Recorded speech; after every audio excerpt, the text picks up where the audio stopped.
माधव कुंज बिहारी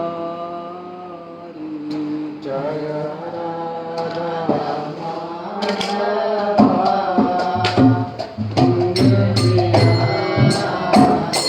जय राधा माधव कुंज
Hare Krishna, Krishna Krishna, Krishna Krishna, Krishna Krishna, Hare Hare, Hare Rama, Hare Rama, Rama Rama, Rama Rama, Rama Rama, Hare Hare, Hare Krishna Krishna Krishna, Hare Hare, Hare Ram, Ram Ram, Hare Hare.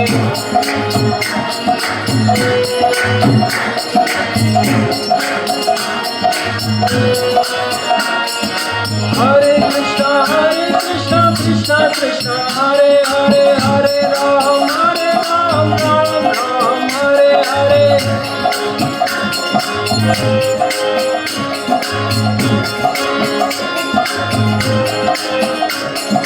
Hare Krishna Krishna Krishna, Hare Hare, Hare Ram, Ram Ram, Hare Hare.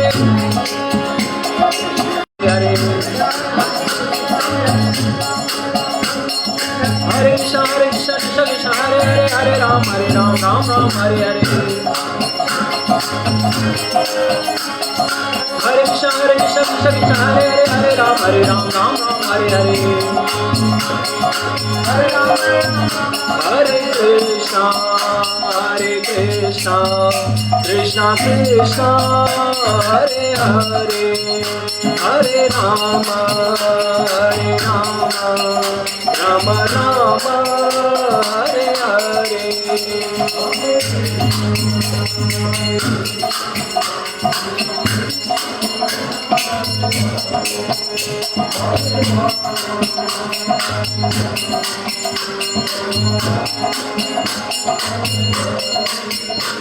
Hare Krishna Krishna Krishna, Hare Hare, Hare Rama, Rama Rama, Hare Hare.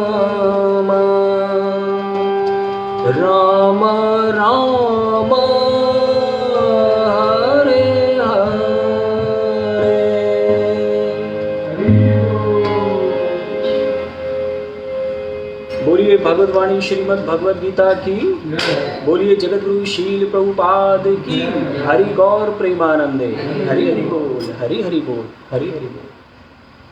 तो आज दिनांक 23 मई, दिन रविवार, संध्याकालीन class में, भगवत class में, भगवत कथा में आप सभी लोगों का स्वागत है, आपका धन्यवाद है। तो आज जैसा कि आप सभी जानते हैं कि आज मोहिनी एकादशी है, बड़ा पवित्र दिन है। और इस दिन, एकादशी के दिन, परम वैष्णव जो हमारे बड़े बड़े भक्त हुए हैं उनकी चर्चा की जाती है, उनके चरित्र के, उनकी जीवन चरित्र के ऊपर चर्चा की जाती है। तो आज हम परम वैष्णव एसी भक्ति वेदांत शील प्रभुपाद जी, जो इस्कॉन के संस्थापकाचार्य भी हैं, इस्कॉन के फाउंडर हैं, तो उनके ऊपर चर्चा करेंगे। शील प्रभुपाद जी ने अपने जीवन काल में हम सबको ये बताया कि एक भक्त की जीवनचर्या कैसी होनी चाहिए, उसको कौन से कर्म करने चाहिए और भक्ति कैसे की जानी चाहिए और एक भक्त को क्या करना चाहिए। इतना बताकर एक बहुत ही महत्वपूर्ण चीज़, जैसे हम लोग अक्सर बोलते हैं कि आर्ट ऑफ लिविंग, जीवन कैसे जिया जाए, उसकी कला क्या है, उसी तरह से प्रभुपाद जी ने ना केवल आर्ट ऑफ लिविंग बताया, जीवन जीने की कला बताया, अपितु कैसे मरा जाए, कैसे इस संसार से, भौतिक संसार से प्रयाण किया जाए, अर्थात इस शरीर को छोड़ा जाए। तो प्रभुपाद जी ने ना केवल आर्ट ऑफ लिविंग बल्कि अपितु आर्ट ऑफ डाइंग के बारे में भी हमें बताया। और जैसा कि मैंने अभी आपको बोला संस्थापकाचार्य आचार्य, तो जो प्रभुपाद जी हैं वो हमारे आचार्य हैं, और आचार्य जो होते हैं वो अपने आचरण से सिखाते हैं। तो प्रभुपाद जी ने हमें ये बताया कि एक भक्त को किस तरह से इस संसार से प्रयाण करना चाहिए। भगवान श्री कृष्ण ने भगवद गीता में भी बोला, अंत काले च मामेव स्मरण मुक्तवा कलेवरम। और फिर 8वें अध्याय में ये भी बोला, यम यम वापी स्मरण भावा त्यजन्ते कलेवरम तम तम एति कौन्तेय सदा तद्भाव भाविता। इसका अर्थ ये है कि जो हमारे अंतिम समय आएगा, जो हमारा अंतिम क्षण आएगा, जीव जो है उस अंतिम क्षण में जिसका चिंतन करेगा उसका अगला जन्म जो है वो उसी के ऊपर निर्भर करेगा। तो भगवान कृष्ण ने अर्जुन को बोला कि अंतकाल में किसका सिमरन कर? तू मेरा सिमरन कर। तो प्रभुपाद जी ने जो आज हम जिसपे ये प्रभुपाद लीला अमृत आज हम जो चर्चा करेंगे वो उसी के ऊपर है। ये विषय है 1977 का, 14 नवंबर 1977, जब प्रभुपाद जी ने शरीर छोड़ा था और वो भगवान के धाम के लिए प्रयाण कर गए थे। तो उसी के ऊपर आज हम चर्चा करेंगे और देखेंगे कि प्रभुपाद जी जो है बिल्कुल एकदम अब शरीर छोड़ने के निकट हैं, लेकिन एक सांसारिक व्यक्ति और एक भगवान का भक्त जब प्रयाण करता है तो वो क्या चाहता है, वो हम उसके ऊपर चर्चा करेंगे। मैं बोलूंगा, आप ध्यान से सुनिएगा उसको। 14 नवंबर 1977 को 7:30 बजे सायंकाल वृंदावन के कृष्ण बलराम मंदिर में शील प्रभुपाद ने इस नश्वर संसार को त्याग कर और भगवान के धाम लौटकर अपना अंतिम उपदेश दिया। उनका प्रयाण अनुसरणीय था, क्योंकि उनका पूरा जीवन अनुसरणीय था। उनका प्रयाण कृष्ण की शुद्ध प्रेमा भक्ति को समर्पित एक जीवन पूर्णता का सूचक था। अपने अंत के कुछ दिन पूर्व शील प्रभुपाद जी ने कहा था कि वे यथासंभव उपदेश दे रहे हैं और उनके सचिव ने कहा था, आप प्रेरणा हैं। शील प्रभुपाद ने उत्तर दिया था, हाँ, मैं अंतिम सांस तक रहूंगा। वो जो प्रेरणा है वो अंतिम सांस तक वो देते रहेंगे। प्रभुपाद की अंतिम सांस महिमा मंडित थी, इसीलिए नहीं कि अंतिम समय में उन्होंने कोई चमत्कारिक प्रदर्शन किया, कोई चमत्कार नहीं हुआ अंतिम समय में, अपितु इसीलिए कि वे पूर्ण कृष्ण भावना अमृत में रहे। जाते समय भी वो किस में रहे? कृष्ण भावना अमृत में रहे। पितामह भीष्म की तरह वे पूर्णतया संयत, उदार और गंभीर रहे और अंत तक शिक्षा देते रहे। जब महाभारत में जब भीष्म पितामह को बिल्कुल बाणों की शैया पे लिटा दिया गया, तो क्योंकि उन्हें इच्छा मृत्यु का वरदान था तो वो लेटे हुए थे और अंत समय में उन्होंने किसके दर्शन किए? भगवान श्री कृष्ण के। और ऐसा नहीं था, भीष्म पितामह जो है वो काफी दिनों तक उस बाणों की शैया पर रहे, और रात को जब पांडव और कौरव उनसे मिलने आते थे तो उनको वो उपदेश देते थे, शिक्षा देते थे। ठीक इसी तरह से प्रभुपाद जी जब इस शरीर को छोड़ने वाले थे तो वो अपने शिष्यों को जो उनके पास रहते थे उनको हमेशा क्या देते थे? उपदेश देते रहते थे कृष्ण भावना अमृत में रहने का। वो कौन से कर्म करें जिससे ज्यादा से ज्यादा वो कृष्ण भावना भावित हो सके। वे यही उपदेश देते रहे कि जीवन से उत्पन्न होता है, जड़ पदार्थ से नहीं। और वे दिखा रहे थे कि मनुष्य को अंतिम सांस तक उपदेश देना चाहिए। ये भगवान ने भी बोला है भगवद गीता में, न च तस्मात् मनुष्येषु कश्चित में प्रियकृतमः भविता न चा में तस्मात् अन्यः प्रियतरो भुवि। तो भगवान भी बोल रहे हैं कि जो उन्होंने भगवद गीता में जो मैसेज दिया है, भगवद गीता का जो ज्ञान है, उसको जो दूसरों तक पहुंचाएगा वो मुझे सबसे ज्यादा प्रिय है। तो हमारा जो है ज़्यादा से ज़्यादा, हम ये जो भौतिक संसार में रह रहे हैं, हम कृष्ण भावना अमृत हैं वो भी है, और जो हमारे साथ जो परिवारजन हैं या जो भी हमारे साथ हैं उनको भी हम क्या दें, कृष्ण भावना अमृत का उपदेश दें। तो यही प्रभुपाद जी ने भी दिया। अनेक भक्त जो विशाल कमरे में भरे थे इस बात के साक्षी थे कि प्रभुपाद अंत तक जैसे थे वैसे ही बने रहे। उन्होंने शिष्यों को जो कुछ दिखाया और सिखाया था, अचानक कोई चीज ऐसी नहीं हुई जो उससे मेल न खाती हो। अर्थात प्रभुपाद जी ने जीवन पर्यंत जो मृत्यु का वो जो लास्ट वाला जो एकदम मोमेंट है, पल है, उसके ऊपर फोकस करने को कहा कि जो हमारा ये जो पूरा मनुष्य जीवन है ये उस परीक्षा की तैयारी है। और वो कौन सी परीक्षा, वो कब होगी, जो वो अंतिम पल आएगा। अब वो जो अंतिम पल था वो प्रभुपाद जी के जीवन में भी आने वाला था।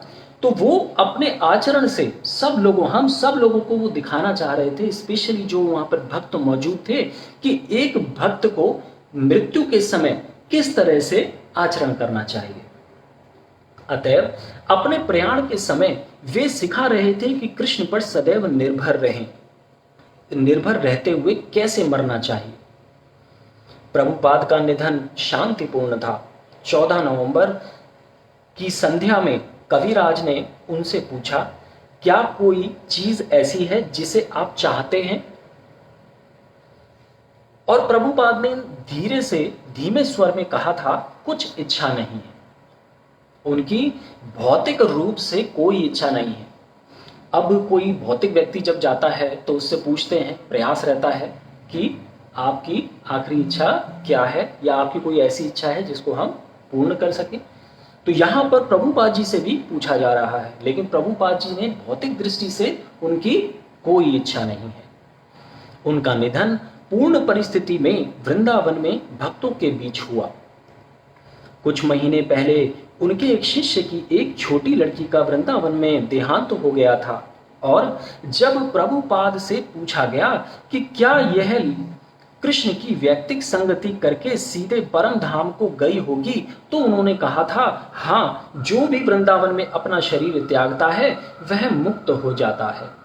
तो यहाँ पर प्रभुपाद जी ने स्पष्ट बोल दिया कि वृंदावन में शरीर त्यागना, प्राण छोड़ना कितना आध्यात्मिक दृष्टि से कितना लाभकारी है, कि जीव अपने इस मनुष्य जीवन की परम लक्ष्य अर्थात उस भगवान को प्राप्त, उस भगवान के धाम को प्राप्त कर सकता है अगर वो अपनी अंतिम सांस वृंदावन में ले। निसंदेह वृंदावन का अर्थ शुद्ध कृष्ण भावना की स्थिति भी है, जैसा कि भगवान चैतन्य के विषय में अद्वैत आचार्य ने कहा था, आप जहां भी जाते हैं वहीं वृंदावन है। तो जहां भक्त रहते हैं, जहां भगवान का गुणगान होता है, वृंदावन वहीं बन जाता है।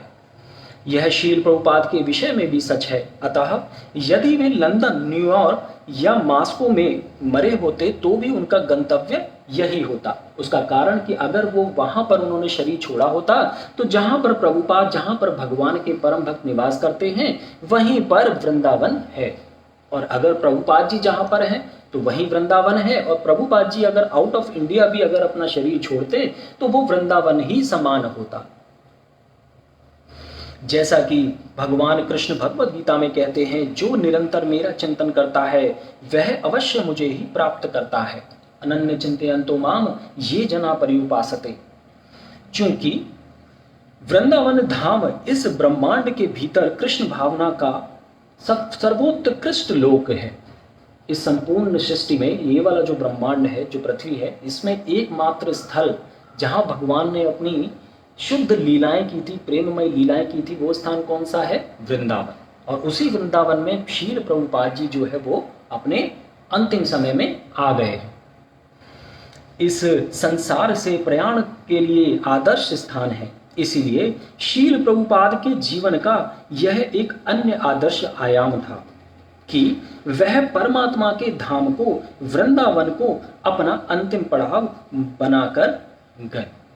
जब प्रभुपाद जी वहां से यूएस से आ रहे थे तो उनके जो डिवोटीज थे, जो उनके शिष्य थे, डिसाइपल्स थे, उन्होंने कोशिश की थी कि प्रभुपाद जी यहीं रहें, क्योंकि उनको प्रभुपाद जी का जो संग है, जो सानिध्य है, वो उनका इतना पसंद था, उन्होंने पूरी कोशिश की कि प्रभुपाद जी यहीं पर हम उनको मेडिकली हम उनको फिट कर देंगे, उनको खूब अच्छे से उनकी वी विल टेक केयर और ही विल बी हैप्पी और he will be okay, he will get fit very soon.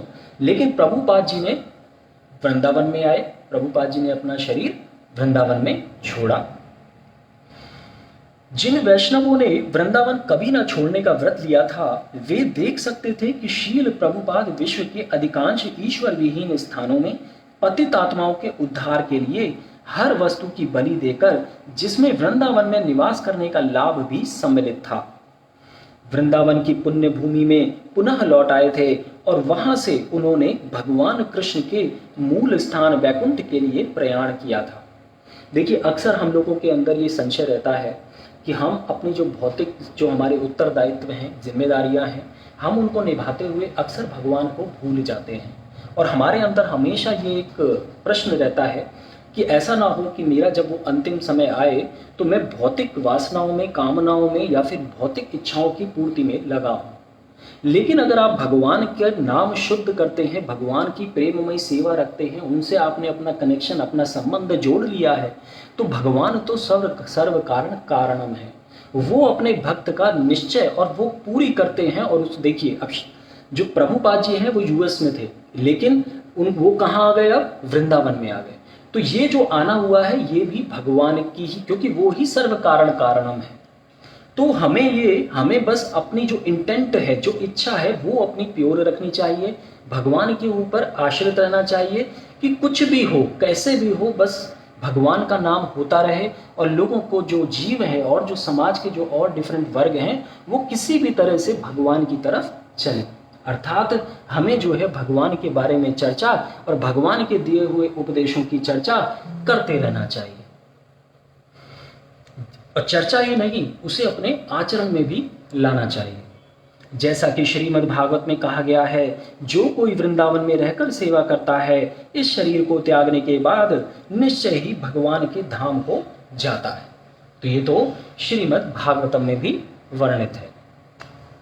शील प्रभुपाद का प्रयाण पूर्ण भी था, क्योंकि वे भगवान नाम का जप और श्रवण कर रहे थे। जब भीष्म पितामह यहाँ इस संसार से गए थे, तो भीष्म पितामह के सामने कौन थे? भगवान श्री कृष्ण थे।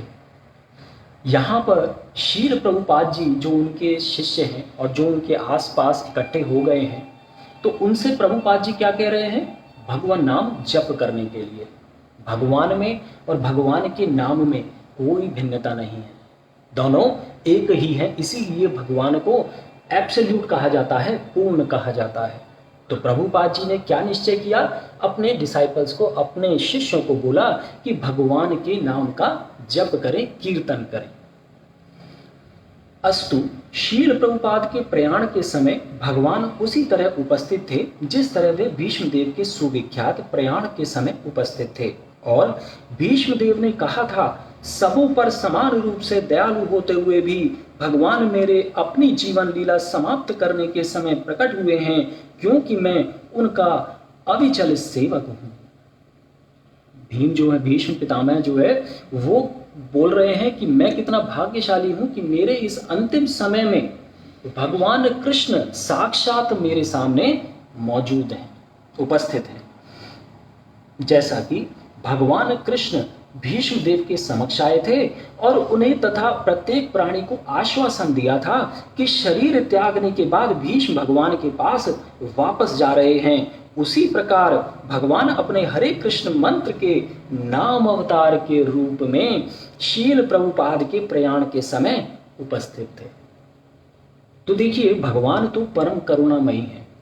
अब भगवान जब जीव की इच्छाएं देखते हैं, जो हमारा इंटेंट रहता है, हम अगर डिवोशनल सर्विस करते भी हैं तो हाफ हार्टेडली करते हैं, दिमाग जो है संसार में लगा रहता है, तो हम किसी से भी झूठ बोल सकते हैं। लेकिन क्योंकि भगवान ईश्वर सर्वभूतानाम, सभी शरीरों में, सर्वभूतानाम सभी शरीरों में व्याप्त है। किस रूप में? परमात्मा रूप में। तो हम किसी से भी झूठ बोल सकते हैं, लेकिन हृदय में बैठे उन परमात्मा से हम कोई भी छल नहीं कर सकते। तो भगवान हमारे हृदय में बैठकर हमें ज्ञान प्रदान करते हैं और वो हमारी इच्छा को देखते हैं। शील प्रभुपाद का जीवन प्रत्येक ग्राम और प्रत्येक नगर में पवित्र भगवान नाम के प्रचार हेतु समर्पित था। प्रभुपाद जी ने अपना संपूर्ण जीवन किस में लगाया? हरि नाम के प्रचार में। और 1 मास तक उन्होंने अपने आप को पवित्र नाम से घेरवा रखा था। मतलब जब वो प्रयाण का समय आया तो अपने डिसाइपल्स को, शिष्य को बोल दिया कि भाई हरि नाम का जप करो। अपने प्रयाण के लिए उनकी ये विशेष इच्छा थी कि उनका कमरा हरे कृष्ण गाने वाले भक्तों से भरा रहे, और कृष्ण ने उनकी यह इच्छा पूरी की। अतएव शील प्रभुपाद ने अत्यंत अनुकूल परिस्थितियों में प्रयाण किया। वृंदावन के अत्यंत पवित्र स्थान में और पवित्र भगवान नाम जपने वाले वैष्णवों से घिरे हुए थे। ये देखिए भगवान की अपार अनुकंपा है जिसे कहते हैं। भगवान ने वो व्यवस्था कर दी कि उनका एक बड़ा भक्त इस संसार से प्रयाण कर रहा है, तो सारी व्यवस्था कर दी। चारों तरफ कौन थे? डिसाइपल्स, शिष्य थे, और वो क्या कर रहे थे? हरिनाम जप कर रहे थे। तो नाम रूप में भगवान उनके सामने उपस्थित थे। आदर्श शिक्षक इस प्रकार का आचरण करता है कि अन्य लोग उसके आचरण का, उसके आदर्श का अनुसरण करें। जैसा कि श्रीमद् भागवत में कहा गया है कि ये महान आत्मा जो जन्म मृत्यु के सागर को कृष्ण के चरण कमलों की नौका की शरण ग्रहण करके पार करते हैं, नौका को और अन्यों के प्रयोग के लिए इसे और छोड़ते जाते हैं। मतलब अपने जैसे वो कर रहे हैं तो औरों को क्या करते हैं? उदाहरण प्रस्तुत करते हैं, जिससे और लोग भी जो डिवोटीज हैं, जो भगवान की शरण में हैं, उनको ये उदाहरण मिले कि किस तरह से एक भक्त जो है वो इस संसार से प्रयाण करता है। तो भगवान पर अटल विश्वास होना चाहिए। सतत कीर्तयन्तो मां यतन्तश्च दृढ़वता। और शील प्रभुपाद का अंतर्धान होना अपने पूर्ण आदेश से समस्त बद्धी जीवों को बड़े से बड़ा संकट झेलने के लिए साधन प्रदान करता है।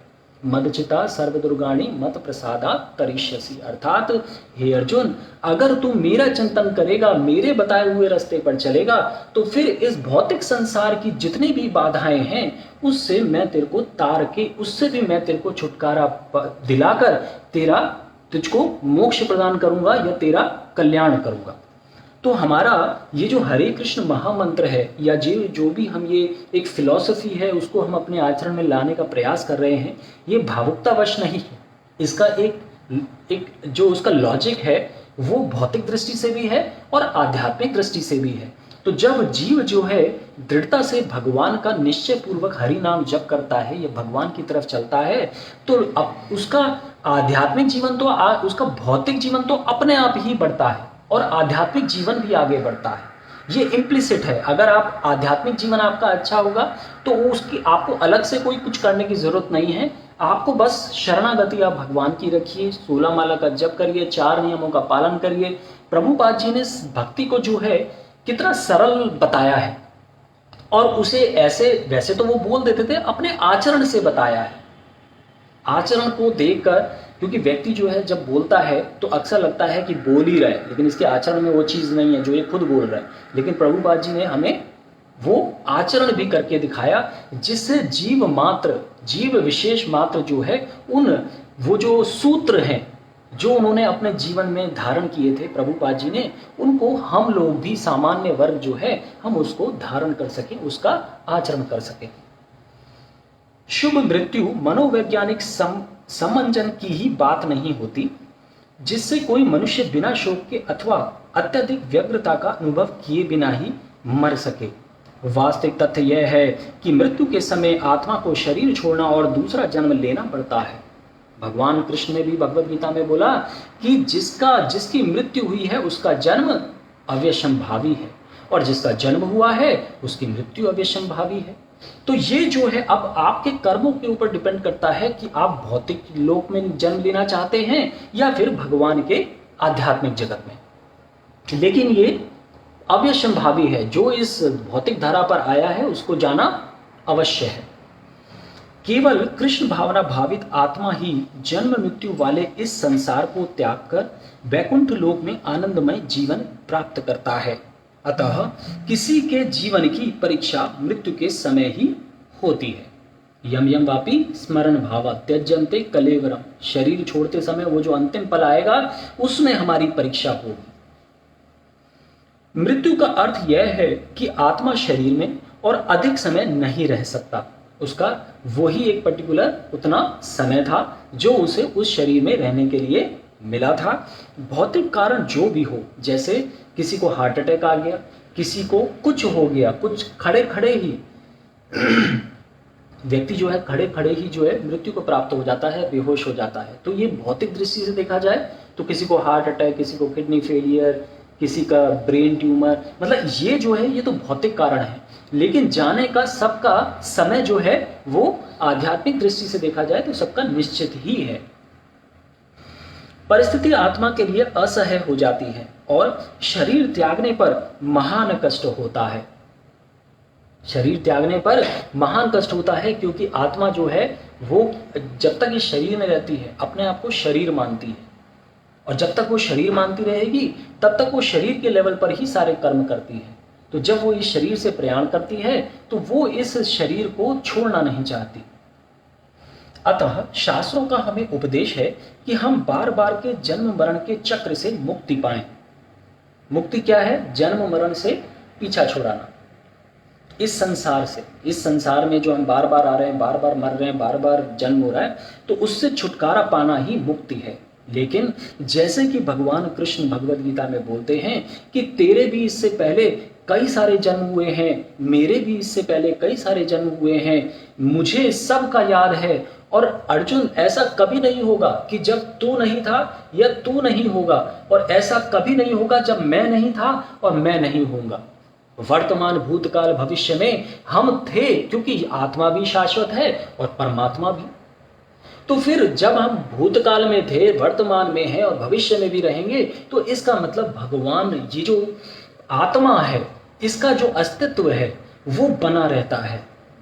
जैसे निर्विशेषवादी अक्सर बोलते हैं कि जो आत्मा है वो परमात्मा के ज्योतिपुंज में जाकर विलय हो जाता है, उसका अपना कोई अस्तित्व नहीं रहता। लेकिन भगवान ने भगवद गीता में ये बिल्कुल स्पष्ट कर दिया कि ऐसा कोई समय ही नहीं होता अर्जुन कि जब तू नहीं होगा या मैं नहीं होऊंगा, या तू नहीं था या मैं नहीं था।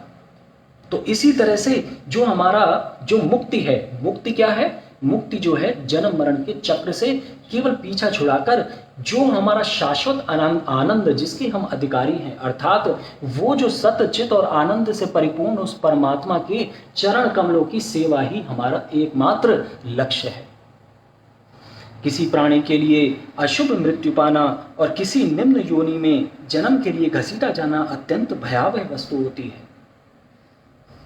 अगर हम इतना सब कुछ हमने भौतिक रूप से इतना हमने एडवांसमेंट कर लिया, लेकिन अगर हम मरते समय हम अधो योनि में चले गए अगला जन्म, तो ये एडवांसमेंट है या फिर डिग्रेडेशन है?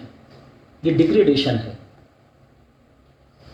यह इतनी भयावह है कि हम मृत्यु की एकदम अवहेलना करने का प्रयास कर सकते हैं। मृत्यु कष्टकर है क्योंकि शाश्वत आत्मा को एक अत्यंत अप्राकृतिक स्थिति में रखा जाता है।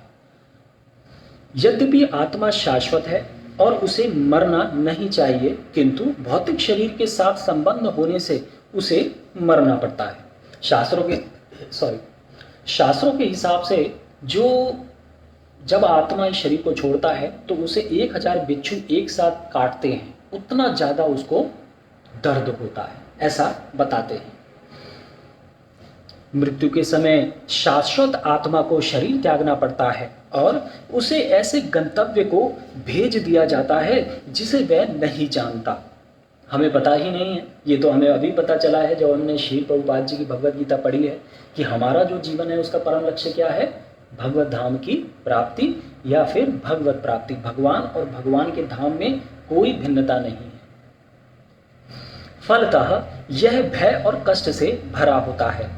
कष्ट और भय सामान्यतः अपार होते हैं और प्राणी केवल भौतिक लगावों या शारीरिक कष्ट को ही का ही चिंतन करता है, वो उसे छोड़ना ही नहीं चाहता। जीव जो है वो शरीर छोड़ना नहीं चाहता। क्यों? क्योंकि जो उसकी शरीर से जो उसकी कामनाएं हैं, जो इच्छाएं हैं, वो अभी तक पूरी नहीं हुई हैं और कामनाएं तो पूरी होती ही नहीं है। क्यों? क्योंकि एक कामना पूरी होती है और दूसरी कामना उदित हो जाती है और आ जाती है। ऐसा ही एक वृतांत जो है शील प्रभुपाद जी अपनी कथाओं में सुनाया करते थे अकबर और बीरबल का, कि जीव जो है मरते समय भी उसके अंदर कामनाओं की इच्छाओं का पुंज हमेशा बना रहता है। तो एक बार जो सम्राट अकबर हुए, उन्होंने बीरबल से पूछा कि जो कामनाएं हैं, जब व्यक्ति शरीर छोड़ता है, या फिर ये कह लीजिए कि अकबर ने ये प्रश्न किया कि कामनाएं जीव के अंदर कब तक रहती हैं, उसके अंदर उसकी जो इच्छा है वो कब तक बनी रहती है। तो बीरबल ने कहा कि जीव के अंदर जो उसकी इच्छाएं हैं, वो कामनाएं हैं, जो भोगने की जो प्रवृत्ति है, वो उसकी जन्म, जब उसका जो आखिरी पल होता है, जब वो प्रयाण करने वाला होता है इस शरीर से, तब तक उसको भोगने की इच्छा बनी रहती है। अकबर ने बोला कि ऐसा तो हो ही नहीं सकता, क्या तुम इस बात को सिद्ध कर सकते हो? तो बीरबल ने बोला कि हाँ, आप मुझे कुछ समय दीजिए और मैं आपके पास आऊंगा और आपको चलना होगा, मैं इस बात को सिद्ध कर रहूंगा।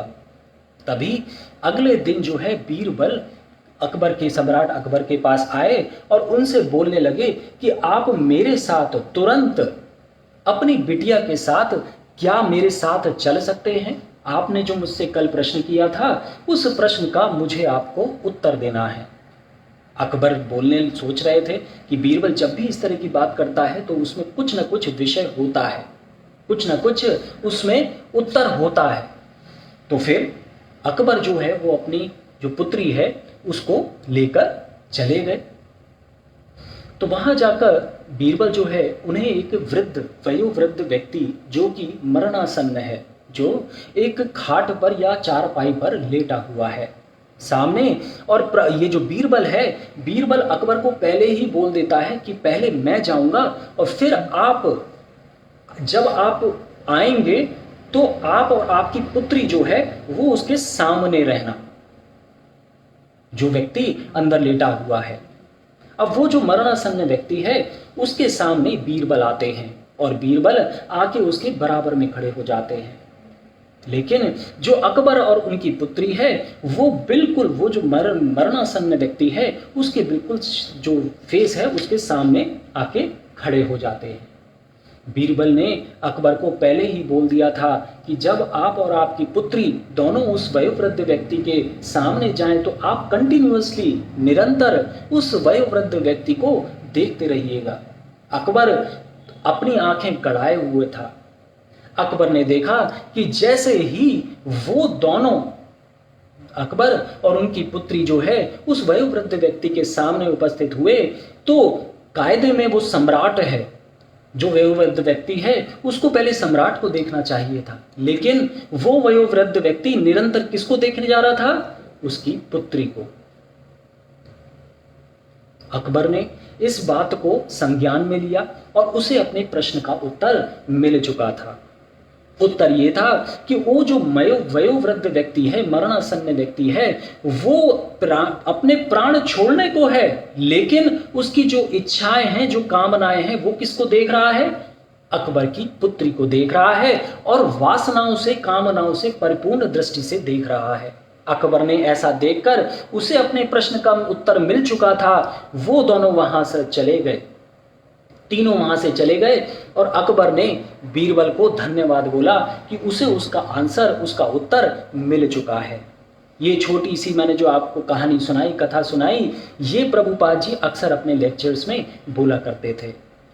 ये हमारे सामने स्पष्ट उदाहरण है कि जीव जो है, हम सोचते हैं कि हमारी एक कामना पूरी हो जाए। ये कामनाओं का जो जीवन है, इसमें हम पहले अपना संपत्ति, ऐश्वर्य, सम्मान, ये सब कमा लें और फिर अपने बुढ़ापे में हम क्या करेंगे? भगवान की भक्ति करेंगे। लेकिन प्रभुपाद जी बोलते हैं, स्पष्ट बोलते हैं कि ऐसा कभी समय ही नहीं होता कि जब जीव जो है कामनाओं से परिपूर्ण ना हो, अर्थात हमेशा कामनाओं से परिपूर्ण रहता है। और ये उदाहरण हमारे सामने स्पष्ट करता है। इसलिए राजा कुलशेखर ने प्रार्थना की थी और शील प्रभुपाद उस प्रार्थना को प्रायः उद्धृत करते थे, मेरा प्रयाण तब हो जब मैं शारीरिक मृत्यु के विषय में निरंतर चिंतन न करता हूँ। मतलब मेरे अंदर ये टेंशन ना हो कि मेरे प्राण छूट रहे हैं। जैसे हम लोग अक्सर जो है सोचते, जरा सा कुछ आता है, अभी मैंने, वैसे आपने भी देखा होगा व्हाट्सएप पे काफ़ी सारे वीडियोस इधर उधर घूम रहे हैं कि लोग कितने ज़्यादा परेशान हैं इस शरीर को छोड़ने के लिए। लेकिन प्रश्न ये उठता है कि शरीर क्या हमेशा रहने वाला है? ये तो एक दिन छूटना ही था।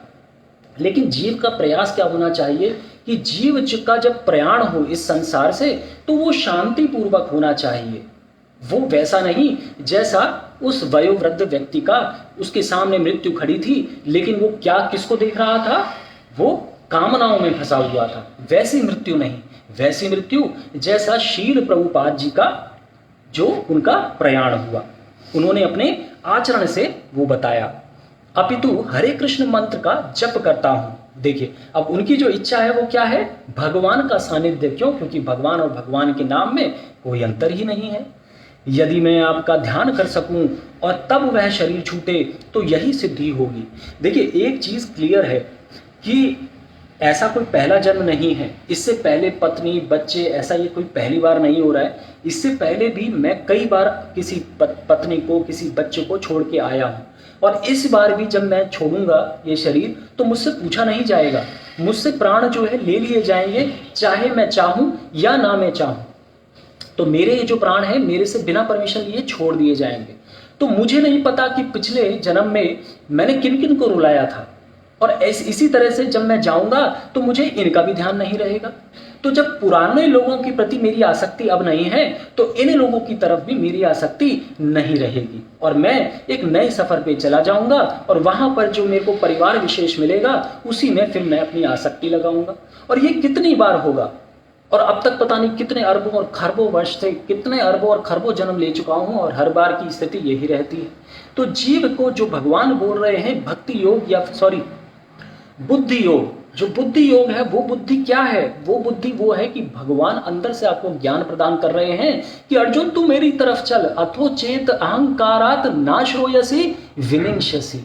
अर्थात अर्जुन, अगर तू अहंकारवश मेरी तरफ, मेरे जो बताए हुए रास्ते हैं उन पर नहीं चलेगा तो फिर विनिष्ट हो जाएगा। और विनिष्ट का क्या मतलब है? इस संसार में अधोगति को या फिर अधोलोकों में चला जाएगा।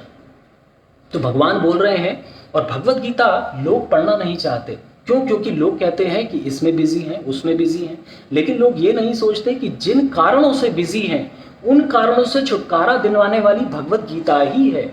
और समहाउ किसी भी तरह से भगवान की कृपा उन पर नहीं हो पा रही है, और भगवान कृपा तब करते हैं जब जीव इंटेंट दिखाता है, अपनी इच्छा करता है। ये यथा माम प्रपद्यन्ते तम तथा ईव भजामि अहम। मुझे जो जिस जिस भाव से भजता है, मुझे पुकारता है, मेरी आराधना करता है, जिस अनुपात में वो मेरी तरफ आता है उसी अनुपात में मैं जीव की तरफ चलता हूँ। लेकिन तुलसीदास जी ने बोला, जीव चले 1 कोस और राम चले 100 कोस। भगवान का चलना हमारी तरह चलना नहीं है, लेकिन जीव अगर एक बेबी स्टेप भी लेता है तो भगवान उसकी रक्षा करने को अनन्य चिंतयन्तो माम ये जना परिपासते तेषाम नित्य अभियुक्ता नाम योगक्षेमम वहामि अहम। भगवान उसकी जो आवश्यकताएं हैं उसको पूरी करने के लिए तत्पर है, और जो उसके पास है उसकी रक्षा करने के लिए भी तत्पर है। मतलब भगवान आपकी पर्सनली आपको एश्योरेंस दे रहे हैं कि तू चिंता मत कर, सर्वधर्मान परित्यज्यम। उसमें बाद में बोला मां शुचः, अर्थात अर्जुन तू चिंता मत कर, तू बस मेरे शरणागति हो जा, बस इतना ही करना है। और इसको गुह्य, गुहुतर, या ये नहीं बोला गुहुतमम, मतलब जो सबसे ज्यादा परम गुह्यम गुहुतमम ज्ञान है वो ये है कि सभी को त्याग कर मात्र मेरी शरण में आ जा। इस संसार में अपने जीवन के अंतिम महीनों में शील प्रभुपाद ने सिखाया कि किस प्रकार कृष्ण भावना में रहते हुए एक एक पग चलकर मृत्यु का सामना करना संभव है। अपने अंतिम दिनों में उन्होंने अपने एक सन्यासी से कहा, ऐसा ना सोचना कि तुम्हारे साथ ऐसा नहीं होगा। शील प्रभुपाद इस संसार में कृष्ण के आग्रह पर हमें सिखाने आए थे कि किस प्रकार कृष्ण भावना अमृत का शुद्ध जीवन जीना चाहिए। 2 तरह की आत्माएं बताई गई, एक तो मुक्त आत्मा और एक बद्ध आत्मा। जो बद्ध आत्माएं हैं वो हम हैं, और मुक्त आत्माएं भगवान की आती हैं, जैसे प्रहलाद महाराज, जैसे शील प्रभुपाद। ये आत्माएं जो हैं ये भगवान के धाम में पहले से ही रह रही थी, लेकिन किसी योजनावश भगवान ने इन मुक्त आत्माओं को इस धरा पर भेजा, जिससे हम जैसे जो भ्रष्ट या फिर भ्रमित जो जीव हैं वो उस जीवन, ये जो मनुष्य योनि मिली है, उसका पूरा पूरा लाभ उठा सके और भगवान के प्रति प्रेममयी सेवा, प्रेममयी भावना उत्पन्न कर सकें। और इसमें यह भी सम्मिलित है कि किस प्रकार अंततः इस संसार से निकलकर शाश्वत जीवन प्राप्त करना चाहिए। तो शाश्वत जीवन प्राप्त करना क्या है? भगवत धाम की प्राप्ति। प्रभुपाद ने जिस प्रकार मृत्यु पाई वह पूर्ण और महिमामयी थी, और साथ ही हम सब के लिए अनुसरणीय थी। अनुसरणीय और अनुकरणीय ये दो वर्ड आते हैं शास्त्रों में। अनुसरणीय मतलब कि जो वो कह रहे हैं, जो वो कर रहे हैं, वैसे ही हमें अपने आचरण में धारण करना है।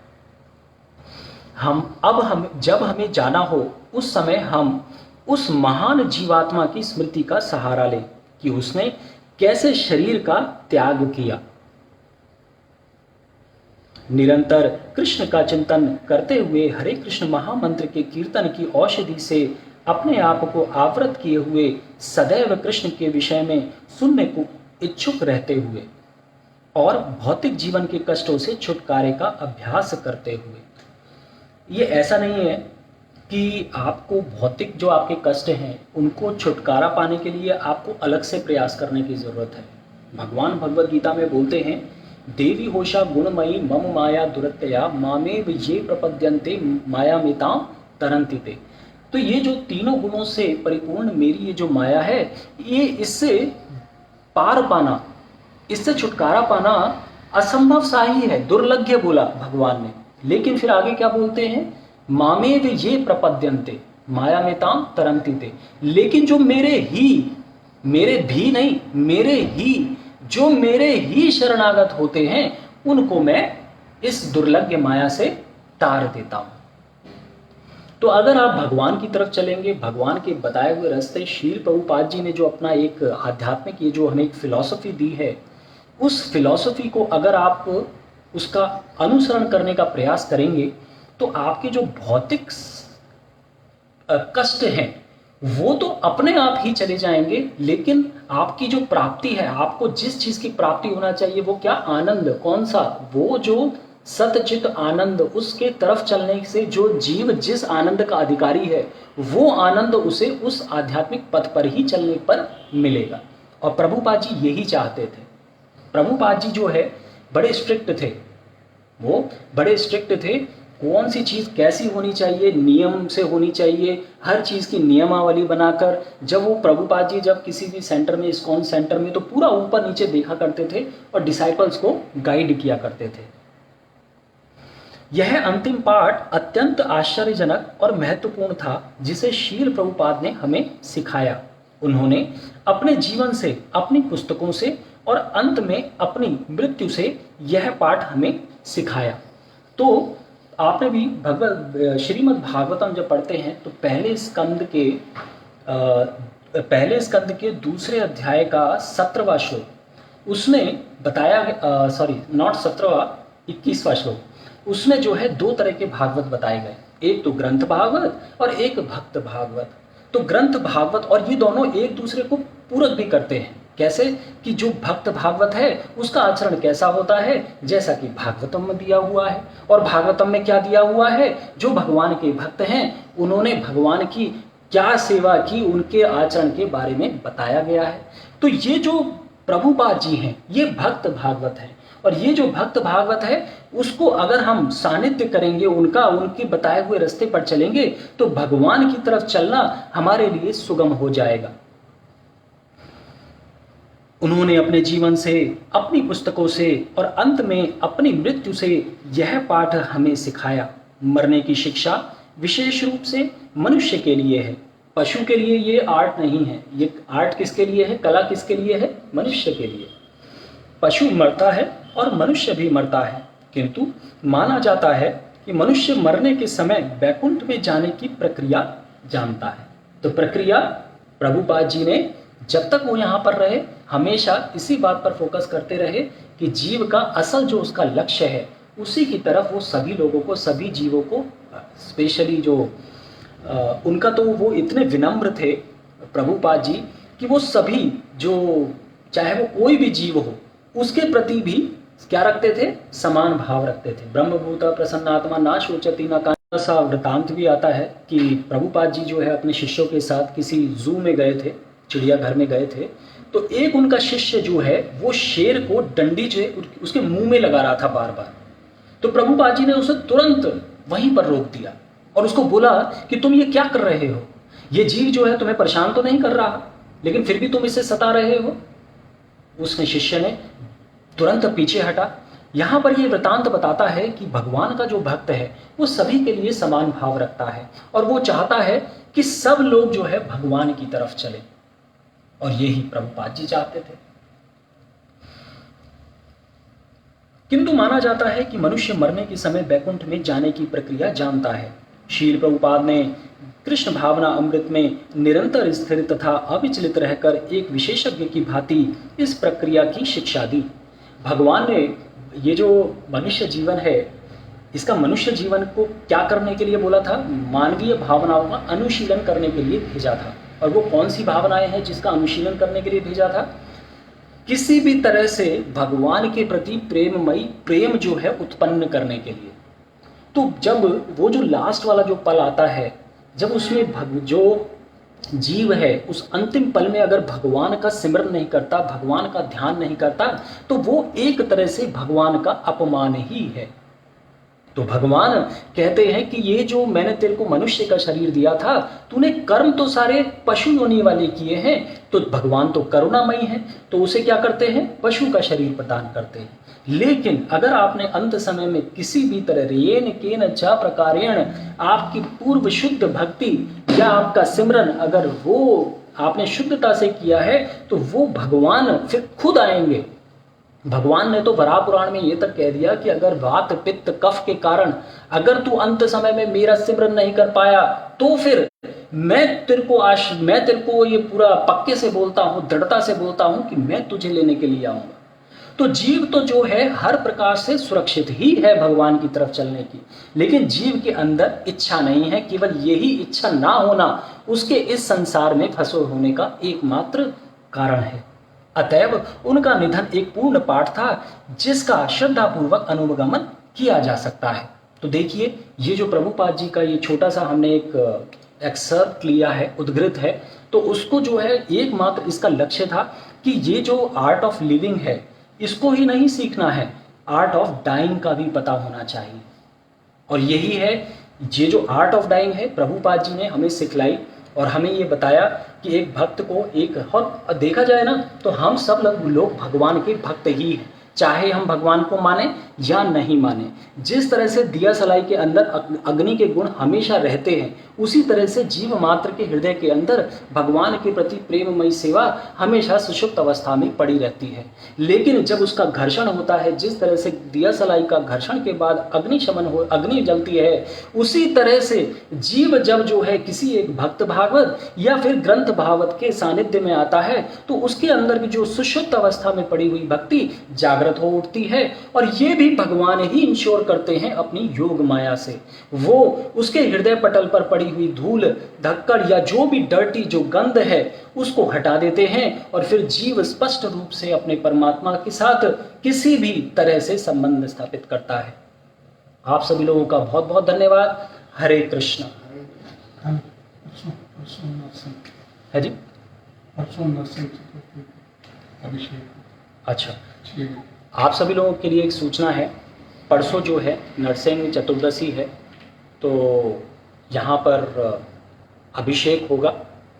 तो ऑनलाइन आप सब लोग उसको आप लाभ उठा सकते हैं, उसके दर्शन करके। तो और कथा भी होगी, तो उसको ऑनलाइन जो है आप श्रवण करिएगा। भगवान और भगवान की कथा में कोई अंतर नहीं है। हरे कृष्ण। हरि बोल। पाद की जय।